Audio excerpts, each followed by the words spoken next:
microphone down there. So, Mr. Dave, is he up on anybody know? No idea. And Mr. Van Turen? I'll check with Bill. He actually played there twice. I'm willing to hold if you need to, it's up to you. Maybe they forgot. Give him a minute or so. Yeah. Just at least to let us know whether he's coming or not. It's a nice day.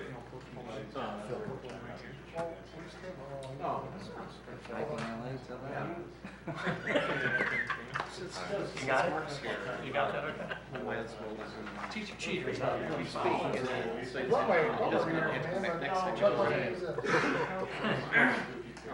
Let's see where he is.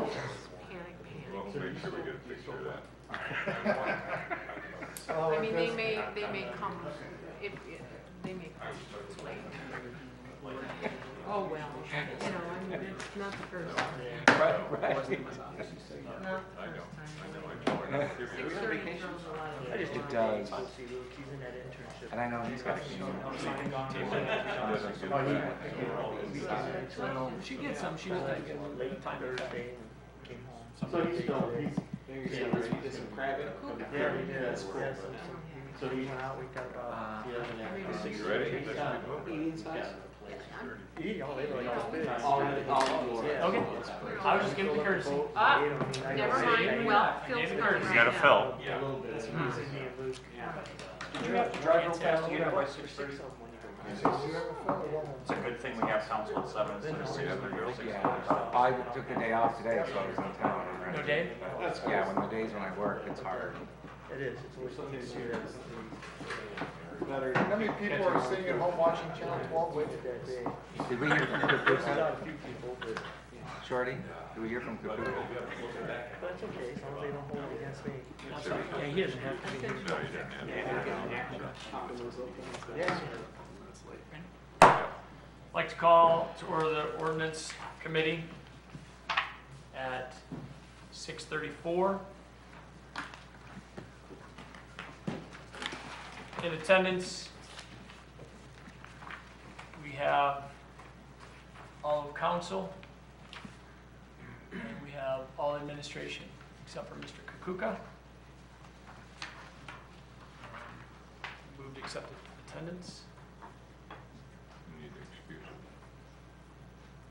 No, I don't think we have an excuse for Kukuka. I don't think there's a.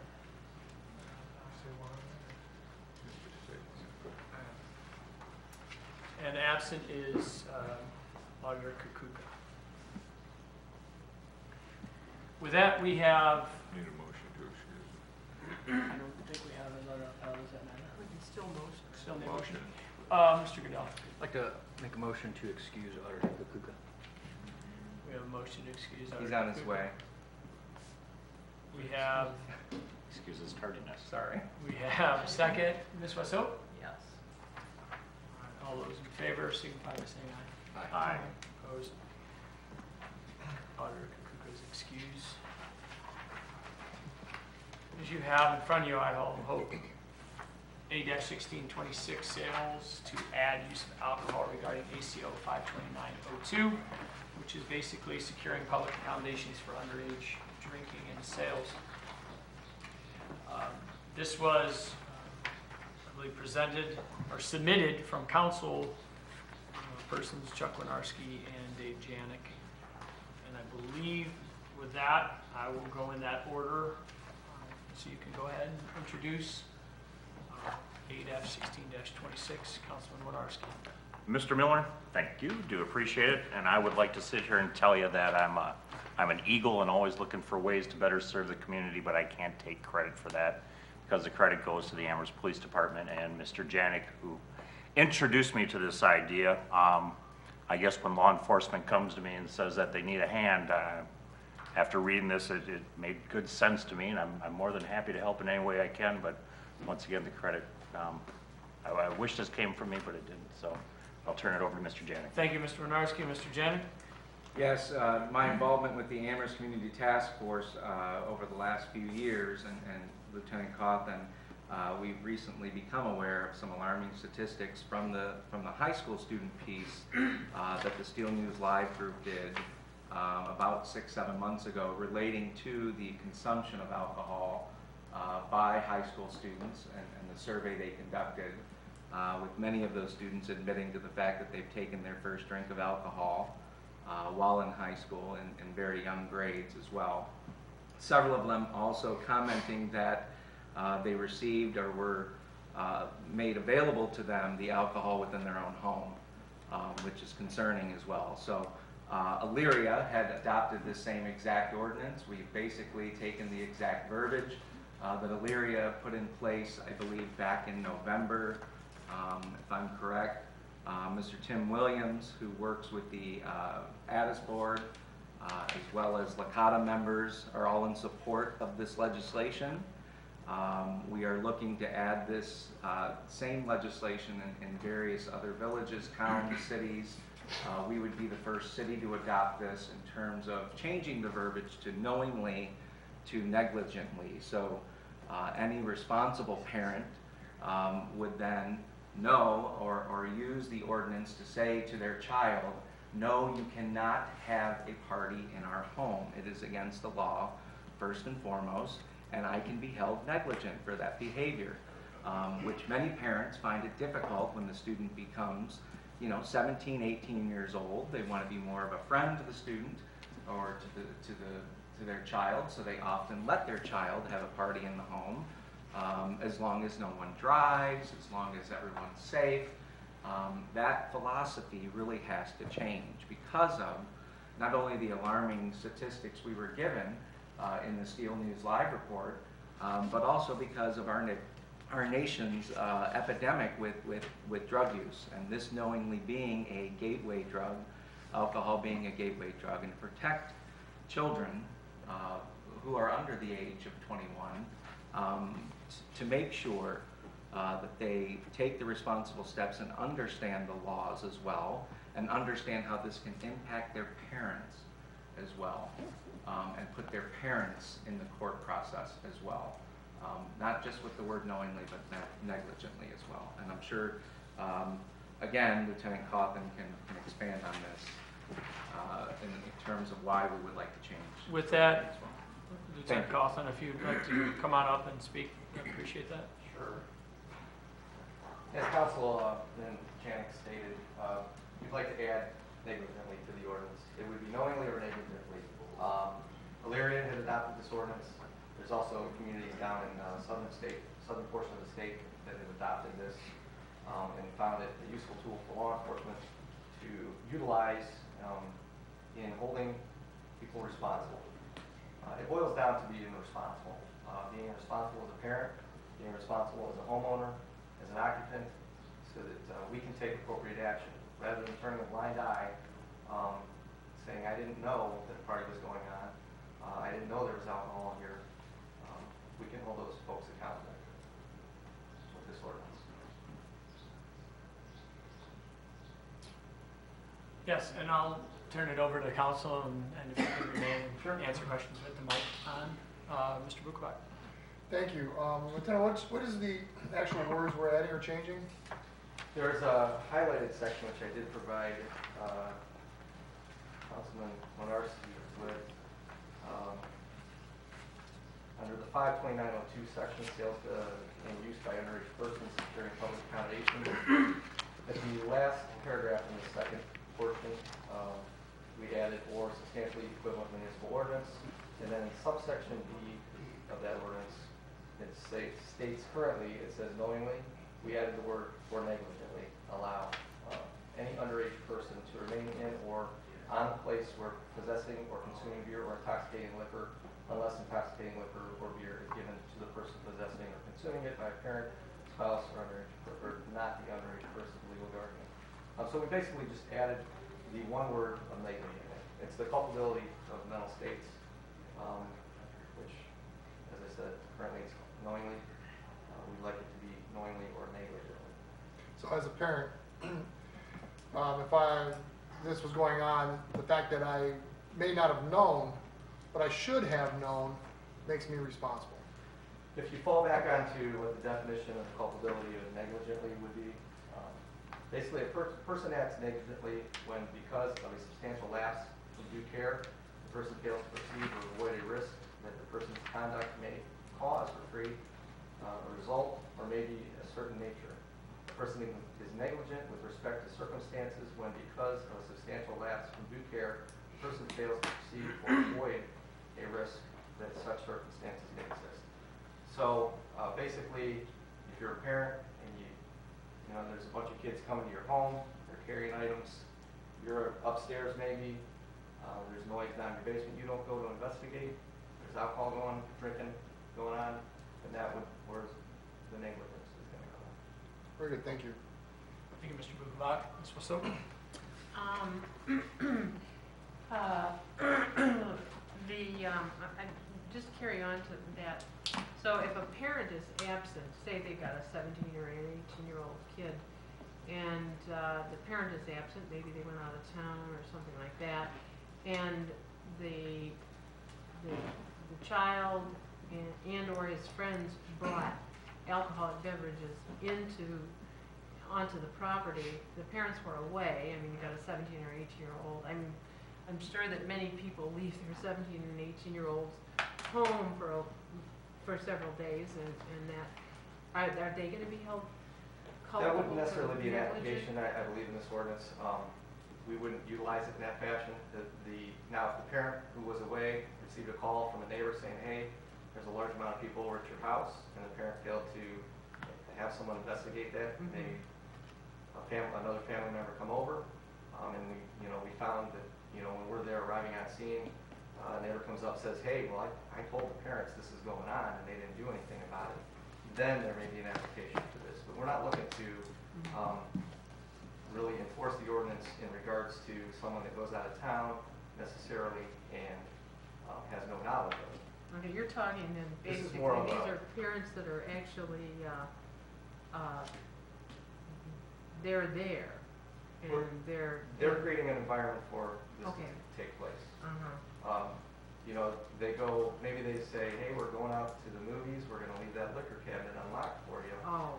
They're creating an oh, environment. They don't take, it's similar to, I liken it to a firearm. If you don't secure your firearm, you have the availability to certain things, there's an opportunity for you. Well, let me ask you, do you, based on your experience, and you've got a lot of experience in Amherst, it sounds like you feel that this is going to, there are times when you really could use this.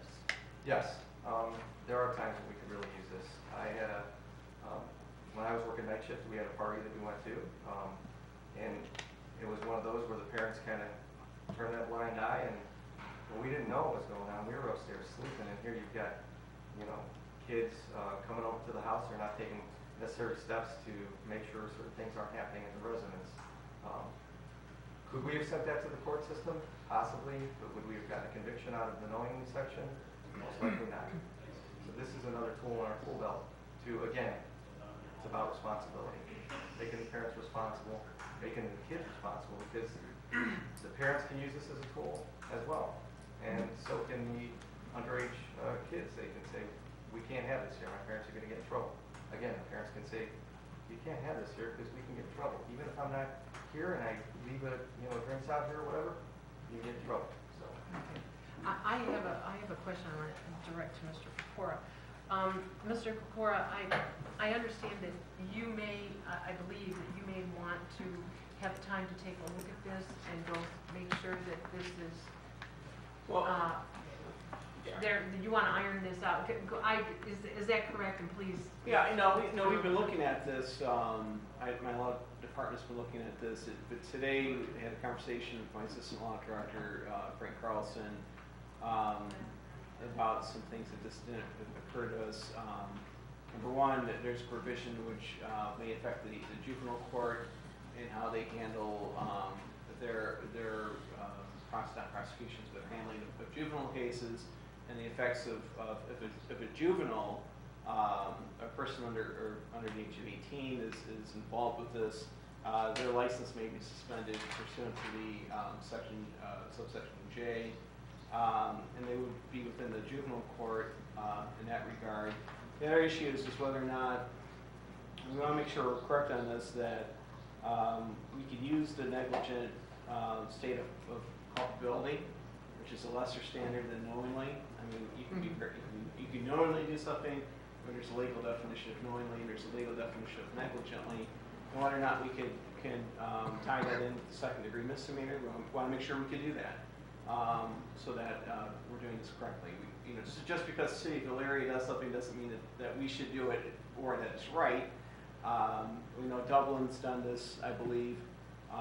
We want to look at it from a couple of perspectives before we actually submit this to the floor of council. All right, look, that doesn't sound unreasonable to me. Lieutenant Cawthorn, does that sound okay to you too? Yes, that's fine. I did talk with Prosecutor Carlson, or Assistant Auditor Carlson and Mr. Pecora earlier today. I think I have a solution that we could all obviously talk offline about it. All right. So that if we table this until the next meeting, would that give you enough time to work that out? I think if there's any language issues, we could definitely Okay, because work through what that. I'd like to do, and it won't preclude our being able to discuss this now, but I would like to move that we table it. And if there's a second, then we can continue discussions and get the questions answered. But I move that we table this.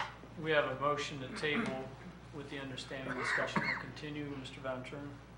I'll second with comment. Yeah, and I'm done with my questions. Thank you, Ms. Bissell. Mr. Van Turen? I should know the answer to this, but I don't. The wording in here suggests that it's okay for underage people to drink in their homes as long as their parents or guardians are with them when they drink. Currently, the state law is if it's served to them by a parent or guardian, yes, that's okay. The spouse. Good enough. Thank you. That's all. Okay, we have a motion on the floor with a second to table. We still have discussion opportunity, but let's go ahead and take that to a vote. All those in favor of tabling, Does discussion end after? Well, wait a minute. no, AC 16-26, say aye and we'll continue discussion after. You can discuss it. All right, Mr. Miller, are you seeking to table it now, or do you want to have further discussion before you take that vote? I think we still have further discussion. You might want to, I believe you want to Yeah, we can just, conclude your. we're not going to vote on it. Okay. We'll vote Right. on it until Gotcha. after the Okay. discussion, yeah. So, okay, that's fine. So we have, I see, I'm reading this and I understand that we want to give our law enforcement the tools. I had a question. We have under 529.02, and that would be on the second page, page 2, H. We have, or I should say G, we have a series of ORC codes that kind of brings us together where else this could take place. And then it says whoever violates whoever violates A of this section is guilty of a misdemeanor of the first degree, in addition which violates the subsection hereof shall be fined not less than $500. Can we now, under the current language, submit this citation to the municipal and have them cited under that, and then have them have to argue culpability? Or do we need to say negligent for us to be able to cite them? Mr. Miller, I think I can help you there. I think Sure. Number one, I think is, we're going to have to replace, probably join I and J together anyway, but. Oh, that's no. a J? That looked like an I, sorry. No, there is an I and then there's a J. J is the new language pertaining to both the Okay. misdemeanor, first degree misdemeanor and second degree misdemeanor. Okay. I is the last section of the current ordinance that is in place. And right now, this would reflect that there is a conviction under knowingly, and not a conviction under negligently. So the knowingly charge would be a first degree misdemeanor, and that's what we have in place now. What they want to add to is a negligent count, and that would be a second degree misdemeanor, but with the lesser mental state that crime is being committed, so to speak. Okay. And then they would take that and have to fight that Right, well, that the prosecutor citation, has- they'd have to fight that citation. Well, okay, well, just like any prosecution, the prosecutor has the duty to prove beyond a reasonable doubt that they knowingly, under A, violated the section, or B, negligently violated the ordinance. So it's the prosecutor's burden to prove all the elements, just like any other criminal citation. And of course, a defendant has a right to defend, so. Okay, so that gives them maybe more chances of a conviction by If, being negligent. if they are cited under the negligently standard, which is the second degree misdemeanor. Yeah. So under that standard, it takes less burden. So if Lieutenant Compton is patrolling and he comes across a party, and after investigating the situation, he doesn't think that the parents necessarily meet the knowingly section, or whoever it may be, not the other adult, but they were negligent, he could cite them under the new provision, which would be a second degree misdemeanor. Correct, Ms. Lieutenant Compton, so, yeah. Wouldn't just citing all of them under knowingly and then allowing this to now become a new plea down? Because you either have, it's an all or nothing without that Well, second. we would want our officers, and they misdemeanor. do, I mean, the city, our officers are great at citing for what is in existence. They don't cite or press charges for a higher, I don't think it's our standard to do that. We look at the circumstances, and the citations or the criminal charges that meet those circumstances are filed, so. Okay. Thank you, that's a good explanation there. All right, is there, Ms. Osilk? I just have a question. This phrase, or a substantially equivalent municipal ordinance, shows up twice, and I'm not sure, what does that get us? Where do you see it? Oh, I see. Yeah, it's highlighted in both the first and second pages, near the top. You know, and that's something that Frank and I, Mr. Cross and I were looking at. I don't know if we need that. Oh, okay, fine. We might strike. So you're gonna, okay, fine. Yeah. So if you keep it, you're gonna explain. Yes. That's the end of my comment. Thank you, Ms. Osilk. The motion has been seconded. I believe all discussion in here from council floor has been stated. Is there anybody on council that has invited anybody else to speak on this, or do we have? Okay. Well, I thank you, Lieutenant Coughlin, for all you do for the city, and if we can give you a tool that'll help keep the city safer, I'm sure we'll all get behind you. So thank you again for coming up. With that, I think we'll take this motion to table to a vote. All those in favor signify by saying aye. Aye. Opposed? Ayes have it. It'll be tabled. Mr. Winarski. Motion to adjourn. We have a motion seconded by Mr. Goodell. I'm going to assume that's it, that hands for. No question? Okay. All right. All right, and we will go ahead and take a motion to adjourn. All those in favor signify by saying aye. Aye. Opposed? Ayes have it. We will adjourn at 6:55.